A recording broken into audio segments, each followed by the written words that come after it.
It's a good day, relatives. My name is Nicholas Orreave Hallencrane.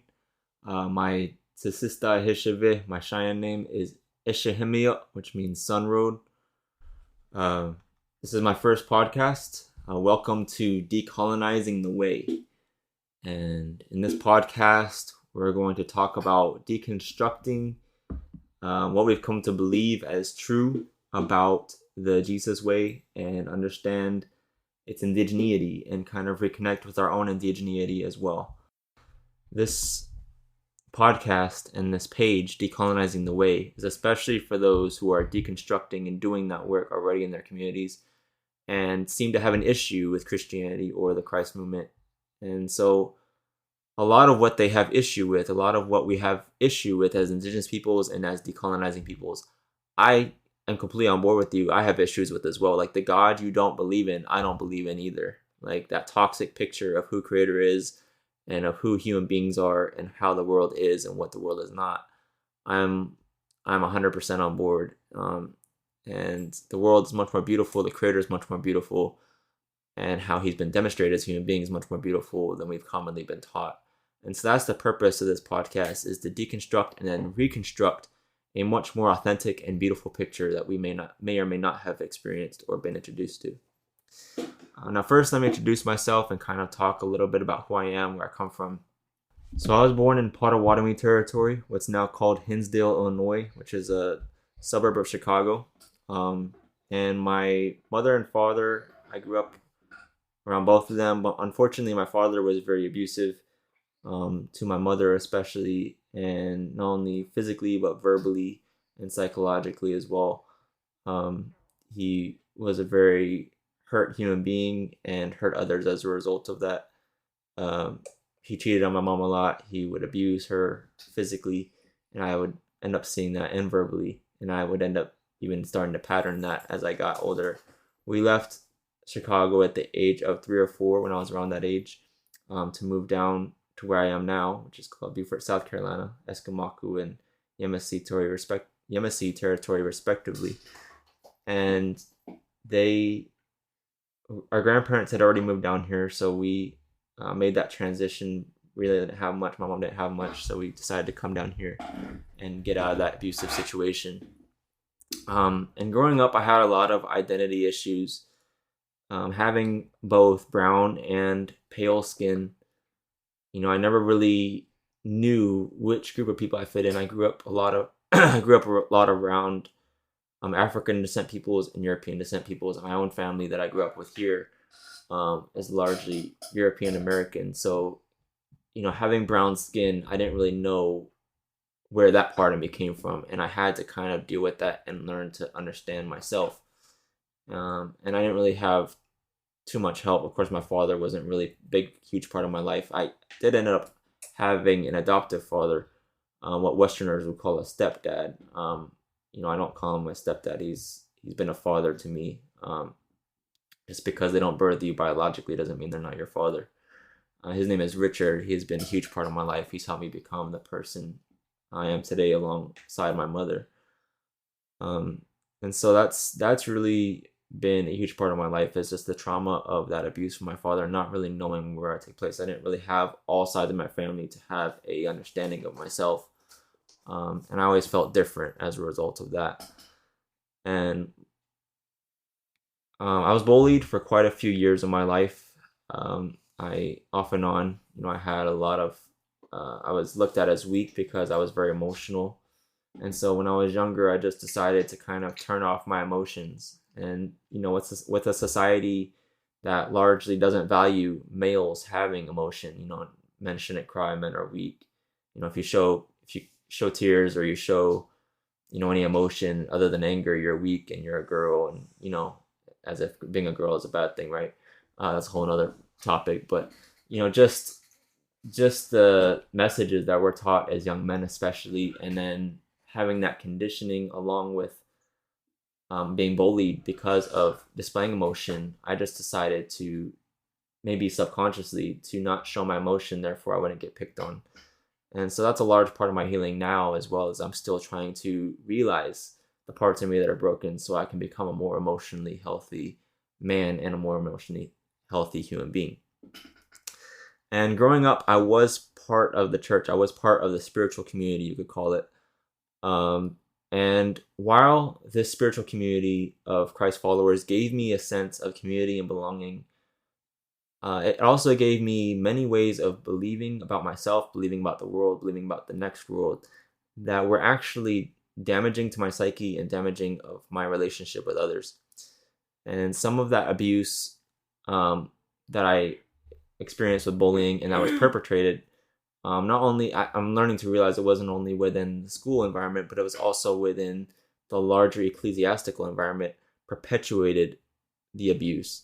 And as a result, many of the young people that I grew up with are nowhere to be found around the spiritual community now, for good reason. And it wasn't until I got older, when I got into more of my teenage years, I started wrestling and questioning with myself and with my own identity and with what I believe and what is true and what is false. And in my discoveries, I found that Western culture isn't inherently more sacred than any other way of being in the world. That is to say that Western culture is not better than any other people's way of being. And it's usually taken for granted that Western culture and Western ways of viewing the world are the way, right? And so I started deconstructing that, and I started coming to the place where I was like, man, like, we can all be who we are as different nations and yet be followers of this creator. And have diversity and yet be one. We're all one human beings. We know this intuitively. We're all one and yet we're many, right? We have diversity and yet we're one. And so that's part of being in that image. But these are just some of the realizations, and I started realizing that this was actually rather what Scripture was teaching and not what I had been taught Scripture was teaching. And what I had been taught usually that Scripture was teaching was almost always a result of colonization. And it was around this time that I began finding out about more of my indigeneity. My father's side of the family, especially my mother's side, migrated here from what is now called Guatemala, and specifically Cachiquel and Pocomam territory down there. And my dad's side of the family always identified as Latino or Hispanic. But as I began getting deeper into that, I started realizing that our brown skin didn't come from Europe, right? It's a reality of our indigeneity, our indigenous descent to these lands, which predates these colonial borders. And so it was around that time that I began making more relationships with indigenous peoples. I have a good brother of mine up in Wabanaki territory. He's actually Pascua-Coati, and he was a big part of where I began, and he helped lead me on that journey and understanding more of myself and accepting me as a Native person and as a European person. And so that was really the catalyst, one of the catalysts that helped me. And I read a lot of books. I was on the internet researching a lot of time. I didn't really have people I could talk to that, other than my friend and another friend of mine who would eventually become my Hunkar relative. And he's Lakota. But I was desperate to have an understanding of myself, not just my Euro-American self, but my indigenous self, and having both of those in balance. And so a few years after that time, I met my woman. Her Cheyenne name is Amione, which means walks forward woman. Her Western name is Melissa. And she was also has been a big part of me finding myself and understanding myself, and understanding more of my past and being able to heal that.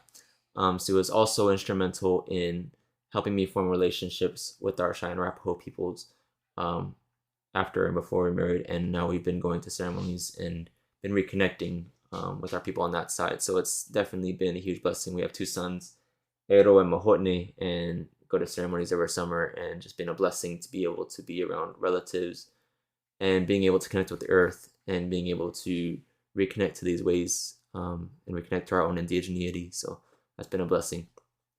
And a lot of people don't realize that, and we can dig deeper into this in another conversation, but Europe was also colonized by the Romans. And a lot of times we just take for granted that, Europeans are colonialists, and, it's almost like Europeans are evil because they just, what more are they capable of? Our exposure with them initially was just them coming here and ravaging us as nations, right? And granted, there were a lot of people who came who didn't have that intention, but the system as it is, that's primarily what it was, to conquer and to get as much as they could to extract. But it might be helpful, a lot of looking at the situation now, a lot of our indigenous native people here, were colonized. And we see now as a result of the initial colonization that we're perpetuating the colonization, right? And so if we look at Europe the same way, they were just perpetuating the colonialism that was done to them. And a good friend of mine, a sister of mine, Lila June, a relative, she brings this out really well in some of her conversations. She brings out about reconnecting to her own, you could call it indigenous European ancestry, and letting go of the shame that a lot of Native people deal with that, and just being able to accept our whole self as a result of that. And so that's been a huge part. And now I've kind of realized that through my own studying and through my own asking around family and stuff, that I also have Basque and Swami descendants, which are indigenous peoples to what is now Spain and what is now Finland, respectively. And as a result of this journey, I realized how much anger there is and how much shame, but how that connects to, Christianity. And, essentially Christianity as a religious state institution created colonialism and has been used by the colonizing forces to perpetuate its project on peoples and to manipulate peoples and enslave peoples and even murder people for their land. And so with that being said, it's also important to understand that the Messiah movement, the way that the Messiah and that Creator came to bring through the Hebrew story, began 300 years before Christianity as a religious state institution began. What was happening to it then? Well, if you know anything about it, before Constantine made it the state religion of the Roman Empire, these people who are following Jesus were being killed by the Roman Empire. There was Nero, there was Diocletian, there was a whole host of other Roman Empire emperors who were carrying out basically massacres of these communities. And they were the ones being killed, not inflicting the killing. And what happened, we'll talk about what happened later on, but what made it into the colonial beast it currently is, that's what this page is here to answer. That's what we're going to be deconstructing, is deconstructing the colonial beast that the movement has become, and retaining the roots and retaining the reality of what it was always meant to be and what it still can be. And that's the two main goals of this page: to decolonize the way and to share the beauty of our ancestral ways, not just the Hebrew ways, but how they intersect with our indigeneity and our indigenous stories here. And I'm really glad you're here. We all have our stories of trauma, abuse, and pain in various degrees, and I'm sure we all have our paths of healing as well. This is part of that healing, is deconstructing the colonial constructs of spirituality and letting the beauty of what it was always meant to be come out. And so, yeah, that's the purpose of this podcast and this page. I'm excited for future episodes. I'm excited for what we're going to do together, relatives. I'm excited for all the comments, all the insights that you all have to bring as well. And if you're interested in reading more, I have the Facebook page. We have a Twitter page. We have a Patreon. So we're trying to get funding from that so we can be able to do more. We're also looking at, in the future, being able to actually work with our communities and be able to do like workshops about teaching men how to respect women, and coming from our indigenous perspectives and realizing that women are sacred, that women have worth, that they are actually worth even more than men because they're the life givers, right? And they have dignity, they have worth, they are made to be loved and they're made to be respected. And so there's a lot of different things I'm looking at, not only doing an online space, in other words, but I'm looking at doing a physical space where we can actually help heal our nations as indigenous peoples as well. And there is healing from these spiritual systems that have robbed us. Glad you're here. I look forward to seeing you soon. Creator bless you all.